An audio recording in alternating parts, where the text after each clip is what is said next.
Cinema industry ಆಯ್ತು, ಈಗ ರಾಜಕೀಯಕ್ಕೂ ಕದೀಮರು ಕಾಲಿಟ್ಟಿದ್ದಾರೆ. DV. Sadananda ಗೌಡ್ರ ಬ್ಯಾಂಕ್ ಖಾತೆಗೂ ಈಗ ಕದೀಮರು ಕಣ್ಣು ಹಾಕಿರುವಂತದ್ದು. ಡಿ.ವಿ. ಸದಾನಂದ ಗೌಡ್ರಿಗೂ ಹ್ಯಾಕರ್ಸ್ ಕಾಟ ಶುರುವಾಗಿದೆ. ಬ್ಯಾಂಕ್ ಖಾತೆಗಳಿಂದ 3 ಲಕ್ಷ ರೂಪಾಯಿ ಹಣಕ್ಕೆ ಈಗ ಅವರು ದೋಚಿಕೊಂಡಿದ್ದಾರೆ. ಬ್ಯಾಂಕ್ ಖಾತೆಯಲ್ಲಿದ್ದ 3 ಲಕ್ಷ ಹಣ ಈಗ ದೋಚಿದ್ದಾರೆ. HDFC, SBI, ಆಕ್ಸಿಸ್ ಬ್ಯಾಂಕ್ನ ಅಕೌಂಟ್ನಲ್ಲಿದ್ದ ಹಣಕ್ಕೆ ಈಗ ಪಂಗನಾಮ ಹಾಕಿದ್ದಾರೆ. ಸೈಬರ್ ಕ್ರೈಮ್ ದೂರು ನೀಡಲು ಮಾಜಿ ಸಿಎಂ ಈಗ ನಿರ್ಧಾರ ಮಾಡಿದ್ದಾರೆ. ಡಿ.ವಿ. ಸದಾನಂದ ಗೌಡ್ರ ಬ್ಯಾಂಕ್ ಅನ್ನ ಈಗ ಹ್ಯಾಕರ್ಸ್ಗಳು ಹ್ಯಾಕ್ ಮಾಡಿದ್ದಾರೆ. ಬ್ಯಾಂಕ್ ಖಾತೆಗಳಿಂದ 3 ಲಕ್ಷ ರೂಪಾಯಿ ಹಣವನ್ನ ಈಗ ದೋಚಿದ್ದಾರೆ. HDFC, SBI, ಆಕ್ಸಿಸ್ ಬ್ಯಾಂಕ್ನ ಅಕೌಂಟ್ನಲ್ಲಿದ್ದಂತಹ ಹಣಕ್ಕೆ ಇವರು ಪಂಗನಾಮವನ್ನ ಹಾಕಿದ್ದಾರೆ. ಸೈಬರ್ ಕ್ರೈಮ್ಗೆ ದೂರು ನೀಡಲು ಮಾಜಿ ಸಿಎಂ ನಿರ್ಧಾರವನ್ನ ಮಾಡಿರುವಂತದ್ದು. ಡಿ.ವಿ. ಸದಾನಂದ ಗೌಡ್ರ ಅಕೌಂಟ್ ಅನ್ನ ಈಗ ಹ್ಯಾಕರ್ಸ್ಗಳು ಹ್ಯಾಕ್ ಮಾಡಿದ್ದಾರೆ. ಸಿನಿಮಾ ಆಯ್ತು, ಈಗ ರಾಜಕೀಯ ರಂಗಕ್ಕೂ ಸೈಬರ್ ಕ್ರೈಮ್ ಕದೀಮರ ಕಳ್ಳಾಟ ಈಗ ಹೆಚ್ಚಾಗಿದೆ. ಇತ್ತೀಚೆಗೆ ಅಷ್ಟೇ ಉಪೇಂದ್ರ ಅವರ ಅಕೌಂಟ್ ಅನ್ನ ಹ್ಯಾಕ್ ಮಾಡಿದ್ರು, ಅವರ ಪತ್ನಿ ಅಕೌಂಟ್ ಅನ್ನು ಹ್ಯಾಕ್ ಮಾಡಿದ್ರು. ಆದ್ರೆ ಈಗ ರಾಜಕೀಯ ರಂಗದಲ್ಲೂ ಅವರು ಕಾಲಿಟ್ಟು ತಮ್ಮ ರಂಗಾಟವನ್ನ ಆಡ್ತಾ ಇದ್ದಾರೆ. ಡಿ.ವಿ. ಸದಾನಂದ ಗೌಡ್ರ ಅಕೌಂಟ್ ಅನ್ನ ಹ್ಯಾಕ್ ಮಾಡಿದ್ದಾರೆ.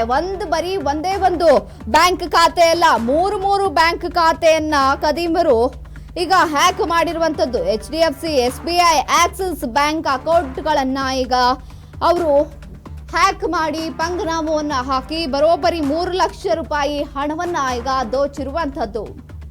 ಈಗ ಡಿ.ವಿ. ಸದಾನಂದ ಗೌಡರು ಕೂಡ ಸೈಬರ್ ಕ್ರೈಮ್ಗೆ ದೂರು ನೀಡಲು ಅವರು ಮುಂದಾಗಿದ್ದಾರೆ. ಸೈಬರ್ ಕ್ರೈಮ್ಗೆ ನಾನು ದೂರು ನೀಡ್ತೀನಿ ಅಂತ ಸ್ವತಃ ಅವರೇ ಹೇಳಿಕೊಂಡಿರುವಂತದ್ದು. ಈ ಬಗ್ಗೆ ಸ್ವತಃ ಅವರೇ ಮಾತನಾಡಿ ನನ್ನ ಅಕೌಂಟ್ ಹ್ಯಾಕ್ ಆಗಿದೆ, HDFC, SBI, Axis bank account ಕೂಡ ಹ್ಯಾಕ್ ಆಗಿದೆ, ಒಂದಲ್ಲ 3 ಬ್ಯಾಂಕ್ ಅಕೌಂಟ್ ಹ್ಯಾಕ್ ಆಗಿದೆ. ಸೈಬರ್ ಕ್ರೈಮ್ಗೆ ನಾನು ದೂರು ನೀಡ್ತೀನಿ ಅಂತ ಸ್ವತಃ ಅವರೇ ಹೇಳಿಕೊಂಡಿರುವಂತದ್ದು.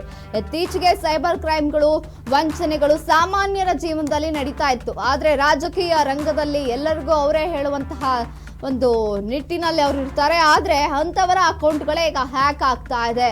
ಈಗ ಸಿನಿಮಾ ಇಂಡಸ್ಟ್ರಿಲಿ ಹ್ಯಾಕಿಂಗ್ ಮುಗೀತು, ಈಗ ರಾಜಕೀಯ ರಂಗಕ್ಕೂ ಕದೀಮ್ರು ಅಂತವರ ಅಕೌಂಟ್ ಅನ್ನೇ ಬಿಡ್ತಾ ಇಲ್ಲ. ಅಂದ್ರೆ ಇನ್ನು ಜನಸಾಮಾನ್ಯರ ಗತಿ ಏನು ಅನ್ನುವಂತಹ ಪರಿಸ್ಥಿತಿ ಈಗ ನಿರ್ಮಾಣವಾಗಿರುವಂತದ್ದು. ಡಿ.ವಿ. ಸದಾನಂದ ಗೌಡ್ರ ಅಕೌಂಟ್ ಅನ್ನ ಈಗ ಹ್ಯಾಕ್ ಮಾಡಿ ಬ್ಯಾಂಕ್ ಖಾತೆಗಳಲ್ಲಿದ್ದಂತಹ 3 ಲಕ್ಷಕ್ಕೂ ಅಧಿಕ ಹಣವನ್ನ ಈಗ ದೋಚಿಕೊಂಡು ಅವರಿಗೆ ಪಂಗನಾಮವನ್ನ ಹಾಕಿದ್ದಾರೆ. ಬರೀ ಒಂದೇ ಬ್ಯಾಂಕ್ ಅಲ್ಲ, HDFC, SBI, ಆಕ್ಸಿಸ್ ಬ್ಯಾಂಕ್ ಅಕೌಂಟ್ಗಳನ್ನ ಹ್ಯಾಕ್ ಮಾಡಿದ್ದಾರೆ. ಆ ಅಕೌಂಟ್ಗಳಲ್ಲಿದ್ದ 3 ಲಕ್ಷ ಹಣವನ್ನ ತಮ್ಮ ವಶಕ್ಕೆ ಪಡೆದುಕೊಂಡಿದ್ದಾರೆ. ಇನ್ನು ಈ ಬಗ್ಗೆ ಸೈಬರ್ ಕ್ರೈಮ್ಗೆ ದೂರು ನೀಡ್ತೀನಿ ಅಂತ ಮಾಜಿ ಸಿಎಂ ನಿರ್ಧಾರವನ್ನ ಕೈಗೊಂಡಿದ್ದಾರೆ. ಈ ನಿರ್ಧಾರದ ಮೇರೆಗೆ ಮುಂದಿನ ಒಂದು ತನಿಖೆ ಪ್ರಾರಂಭವಾಗುತ್ತೆ.